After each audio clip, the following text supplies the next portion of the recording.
Hi all, welcome to football arena. ബ്രസീലിൽ ഇപ്പോൾ ഏറ്റവും കൂടുതൽ ചർച്ച ചെയ്യുന്ന താരം അത് നെയ്മർ ജൂനിയർ തന്നെയാണ്.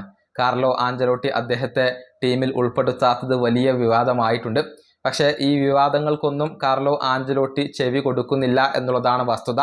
പൂർണ്ണ ഫിറ്റ്നസ് വീണ്ടെടുക്കാതെ നെയ്മറെ ടീമിൽ ഉൾപ്പെടുത്തില്ല എന്ന നിലപാടിൽ നിന്നും കാർലോ ആഞ്ചലോട്ടി ഇതുവരെ ഒരടി പോലും പിൻവാങ്ങിയിട്ടില്ല എന്നുള്ളതാണ് അദ്ദേഹത്തിന്റെ ഓരോ സ്റ്റേറ്റ്മെന്റും അതുപോലെ തന്നെ ആക്ടിവിറ്റികളും തെളിയിക്കുന്നത്. ഏതായാലും നെയ്മർ ജൂനിയർക്ക് പിന്തുണയുമായി റൊണാൾഡോ നസാരിയോ ഇപ്പോൾ രംഗത്ത് വന്നിട്ടുണ്ട്.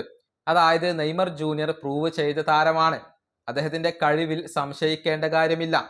പരിക്കില്ലെങ്കിൽ എന്തായാലും നെയ്മറെ വേൾഡ് കപ്പിന് കൊണ്ടുപോകാം എന്നാണ് റൊണാൾഡോ നസാരിയോ പറഞ്ഞിട്ടുള്ളത്. പ്രമുഖ മാധ്യമമായ CNN നൽകിയ അഭിമുഖത്തിലാണ് റൊണാൾഡോ നസാരിയോ ഇക്കാര്യം പറഞ്ഞിട്ടുള്ളത്.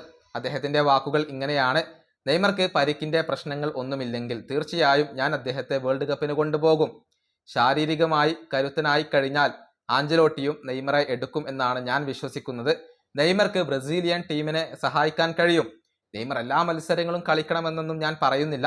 പക്ഷേ തൻ്റെ മൂല്യം എന്താണ് എന്നുള്ളത് തെളിയിച്ച ഒരു താരമാണ് നെയ്മർ ജൂനിയർ. മേജർ ഇഞ്ചുറികളാണ് അദ്ദേഹത്തിന് തിരിച്ചടിയായിട്ടുള്ളത്. പരിക്കുകൾ ഇല്ലെങ്കിൽ എന്തായാലും നെയ്മറെ വേൾഡ് കപ്പിന് കൊണ്ടുപോകാം. ഇതാണ് റൊണാൾഡോ നസാരിയോ പറഞ്ഞിട്ടുള്ളത്. ഏതായാലും പൂർണ്ണ ഫിറ്റ്നസ് കൈവരിക്കാതെ നെയ്മറെ കൊണ്ടുപോകില്ല, നെയ്മറെ ടീമിൽ ഉൾപ്പെടുത്തില്ല എന്ന ഒരു തീരുമാനത്തിൽ തന്നെയാണ് കാർലോ ആഞ്ചലോട്ടി ഇപ്പോഴും ഉള്ളത്. വേൾഡ് കപ്പിന് മുന്നേ സാന്റോസിന് വേണ്ടി ഒരുപാട് മത്സരങ്ങൾ നെയ്മറെ കാത്തിരിക്കുന്നുണ്ട്.